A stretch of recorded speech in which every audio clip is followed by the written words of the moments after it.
don't trust you, I'm gonna shoot you.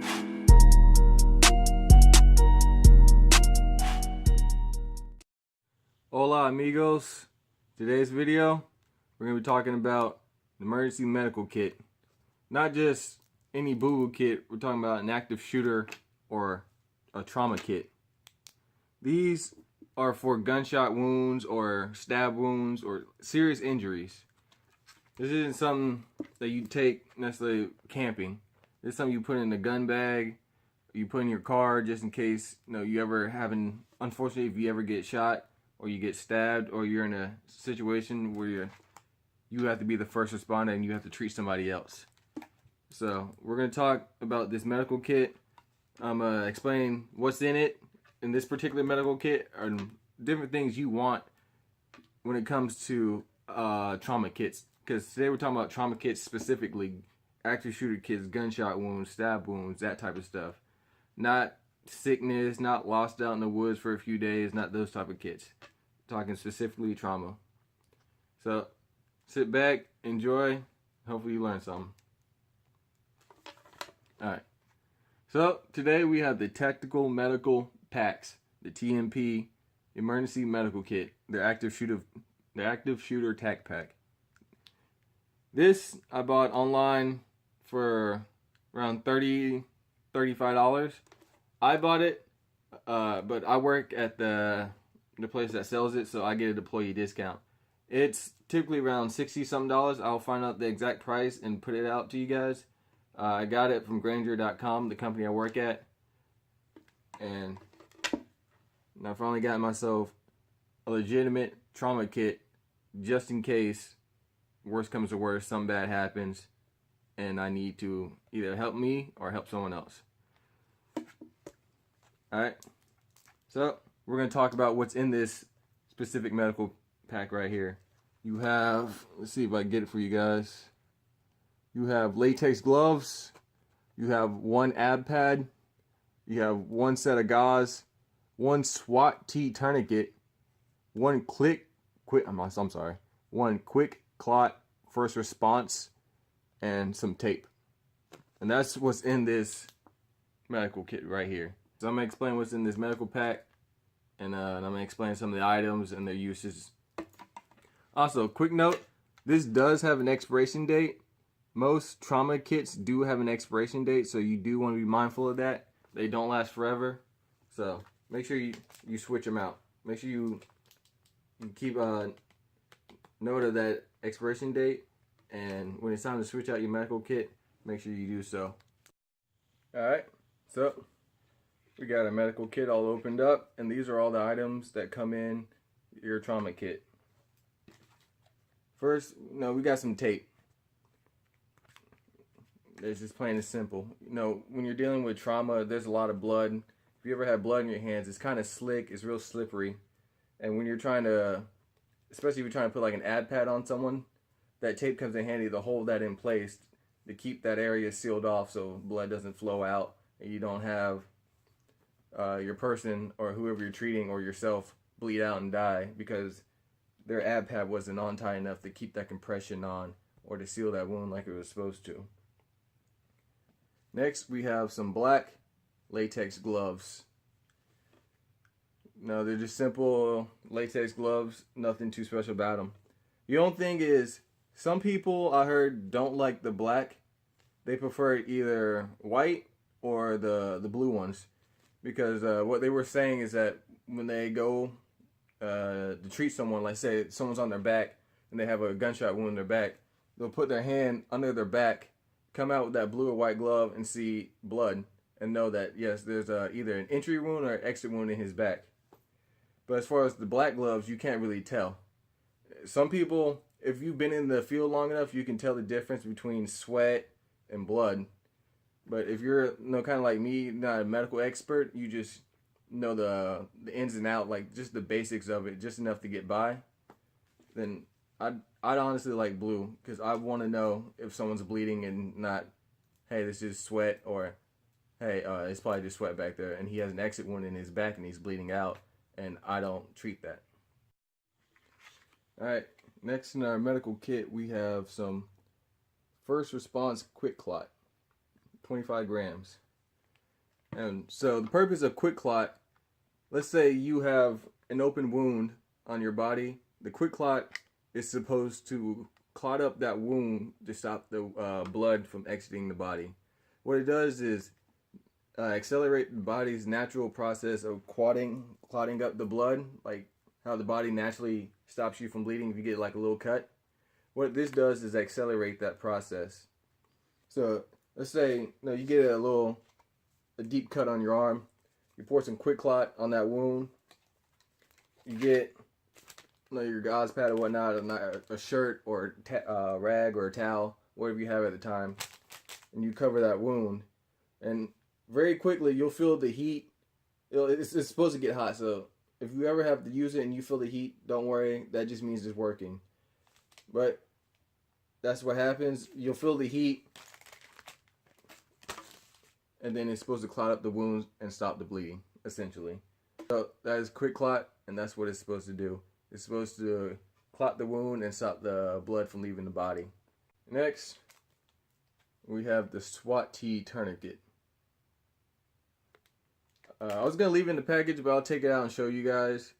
But as you can see, swat-t tourniquet is different from a cat-t tourniquet or a traditional tourniquet where you wrap it around and you have a little handle that you tighten down on. This one is more of you stretch and you tuck. And I'm going to open it up for you guys and I'm going to show you what it looks like. Alright. So here we are with our swat-t tourniquet. In the little bag you get your swat-t tourniquet, and then you get your treatment band.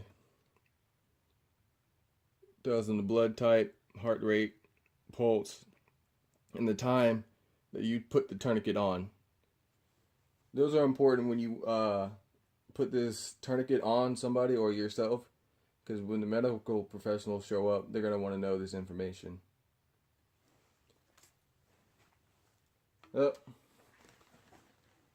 Give you a look as to what it looks like. As you can see, it has instructions: stretch, wrap, tuck. Tourniquet, if ovals equal the circles, meaning if this oval, you stretch it out and see how that becomes a circle, that's how you know it's tight enough to use as a tourniquet. And the same over here, where the little rectangles, you stretch them out and they become squares. And that's how you know your tourniquet is tight enough to be used. You can also use this as a pressor bandage. You just put it on the same way, just not as tight. Pack your wound, if you can, with gauze or anything to stop the bleeding, because you might not always be in the most practical situation. You might not always have the items you need, so sometimes you have to improvise. So you use it as a pressor bandage, put a piece of packing on the wound, and wrap it around like you would normally with a pressor bandage. And I'm gonna show you guys how to apply the swat-t tourniquet style on yourself. Alright, we have my lovely legs here, and we have our swat-t tourniquet. Now I'm gonna show you how to put it on. Let's say I had a wound right here in my leg, and I wanted to put the tourniquet on. Just wrap it. You gotta hold it down. It is kind of hard to use on yourself, but put it on, stretch it. Make sure, I don't know if you can see, but make sure your squares, your rectangles look like squares, and your oval looks like a circle, just like it said. Wrap it around, keep it going. You still got the tail. And as you come around on your final spin, you want to take a little bit of it, put in your finger, take your tail end of your tourniquet, and tuck it. And now you have a tourniquet on your leg. And this is how it's supposed to be. They say to try to keep it as flat as possible. As you can see, obviously there's some wrinkles. they mentioned that too, that there will be wrinkles. You know, it's never going to be perfect, especially in a trauma situation. So try to get it as flat as you possibly can, because the flatter it is, the more pressure it is, you know, and to help sorry, to help with this bleeding. And as I said before, you can also use this as a pressure bandage. Let's say again I got a wound. Now I got my gauze. Put it on. Here, it doesn't need to be as tight. You're just covering it up. You still want it nice to be tight enough to where it's not going to slip out, but and now you have your pressure bandage with your gauze or whatever you were using to cover up your wound to stop the bleeding. And now you have your pressure bandage on your leg. And that's how the swat-t works. And so that is how you apply your swat-t tourniquet, as a tourniquet or a pressure bandage. Personally, I prefer a cat-t tourniquet. That's what I was trained on in the military. So that one comes a little more natural to me. And I like having that little handle to tighten down and where I can strap it in. To me, that is more of a I wouldn't say practical, but to me, it suits my purpose better. I like it. I like cat-t tourniquets better. You might like swat-t, you might like something different, but my personal case, I go with the cat-t, but this does and will stop the bleeding. It is an effective tourniquet, and if you don't have one in your kit, then definitely go out and get one of these and just put it in there just in case. You never know when something bad is going to happen, so always plan for the worst. And also, like I said, make sure you fill out your little band, because when the medical professionals show up, they're going to want to know this information. Alright, next, we just got some gauze. A simple gauze pad, you know, just apply it to the wound and, you know, put there to stop the bleeding. As far as this pad, this is one little pad, just one. You know, this isn't like a high-end medical kit, but it does come with one gauze pad. Like I said before, the swat-t tourniquet, you could put this on the wound and use your swat-t tourniquet as a pressure bandage. Some tourniquets, ones I prefer, I like the ones that have the gauze rolls, the ones where I could roll a wound up. I prefer those more than just a one singular pad. You know, because if you have multiple wounds or a big wound and it's way too big for this to handle, this medical kit doesn't really come with anything else. So I prefer to have a roll of gauze. But this is in there. It's a gauze pad, and it helps with stop the bleeding. Alright. And lastly, we have our Appt Pad. Say you have a wound up here on your chest. Take this pad. I'm not going to open it up. I'm going to keep it in here because I kind of keep this medical kit. But let's say you got a wound in your chest. You take this Appt Pad, you put that on there, compress it. It's supposed to stop the bleeding, keep that sealed off. And as mentioned earlier with the tape, you put this on here and you take your tape and you tape off the area so this pad just sits there taped up and it doesn't fall like that. So that's where this Appt Pad comes into play, and that's its purpose. Is if you have a wound on your chest, it's there to seal that wound on your chest. I want to make a quick edit. I said this is for your chest. You can use it anywhere else. It doesn't have to necessarily be on your chest. I was just using my chest as an example. So I just want to put that out there. Alright. And so this is your basic trauma kit that you get with your tactical medical packs. Different trauma kits come with different things. I know if you go to skinnymedic.com and you get like his $100 trauma kit pack, it comes with a lot more, not a lot more, but it comes with extra items that you don't see here. This is just a simple $60 or so medical kit. Skinny Medics is more higher priced, but you do get more items and then better quality. But why do you need a medical kit? Duh, because you never know what's gonna happen. You don't know when you walk outside your house what's gonna happen after that point. So you need to be prepared at all times. You don't have to be some super tactical wizard who's always looking over your shoulder all the time. This is just something sensible to keep on your person, in a bag, in your car, and just to have something to check that box of what happens if I get hurt. I have a trauma kit. What happens if I'm attacked? I have my concealed firearm. You know, it's just something to check that box off to make yourself feel a little safer and to help prepare yourself better for life. So, yes, definitely 100% you need a medical kit anywhere. This is my vest. My Minuteman vest. And I'm going to keep my kit in here. And this is where it's going to go. It folds up like that and it sits right about here on my body. It's a nice place to keep it. I'm going to keep it close. And this is how it looks in my vest. Alright. So, this is how it looks in my vest. You know, I got my ABD pad. I got my tourniquet. I got my little band with the information on it. Got my gauze. Got my quick clot. Got my tape.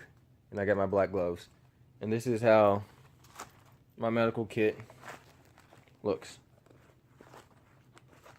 It's kind of hard to zip with one hand, but and that's how my medical kit looks. And these are how my dogs look. But yes, make sure you keep your medical kit neat and make sure you know where your items are.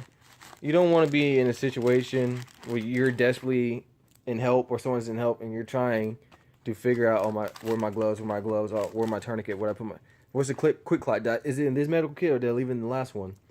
Make sure you have all your items in order so when the time comes you don't have to rush, you don't have to think about it, it's all right here. So this is how I have my trauma kit set up. I'm gonna pull around to the front of my vest.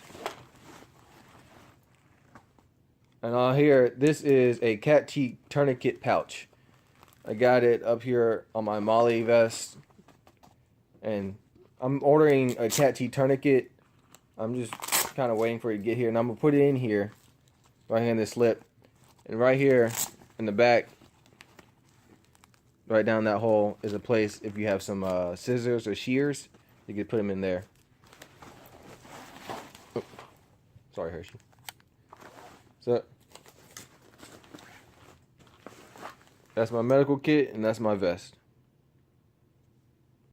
That's typically when I go out, I'll keep it in here in one of these. I'll keep it in my range bag. But I always like to make sure I have some kind of first aid and medical kit with me or nearby me at all times. Plan for the worst, you know. So, it's not going to be a long video. I just wanted to show you guys what's in the basic trauma kit. What certain items that come in a trauma kit that you should look at. Here I don't have pictured, but I know in the Skinny Medic's his trauma kit, he has a little nozzle. It's typically green that goes in your nose and goes down your throat to assist in breathing. If your breathing is clogged or you have a hard time breathing, that little nozzle goes down in there. He has a little Appt Pad, but his is vented, you know. But like I said, his is around like the $100 mark. This is just $60-something. So you do get what you pay for. This is just your beginner, basic, hey, I've never owned a trauma kit in my life. What should I get? And here it is right here. Make sure it has a tourniquet, some quick clot, some gauze, tape, gloves, and that should be right there the minimum of your trauma kit. There are certainly more items you need, but as a minimum, a tourniquet, gauze, quick clot, and gloves. Those are the minimum you need for your trauma kit. So I hope you guys learned something from these videos. You know, please, as always, comment, subscribe. If you use a different trauma kit, please comment and tell me what's in it. What do you keep? What do you like to see in your trauma kit? I like for my channel to be more interactive. I like to hear from you guys. I like to get feedback from you guys. So please, your comments are always welcome. No trolling though. No trolling. Bad troll. But this is the video. As always, guys, you know, be safe, be aware, you know, plan for the worst because you never know what's going to happen. And as always, stay safe. Locks and load out. So, starting off, I'm going to start from, I guess, and to help from sorry. I'm sorry. One quick clot first. The active shooter tech things in there and how they come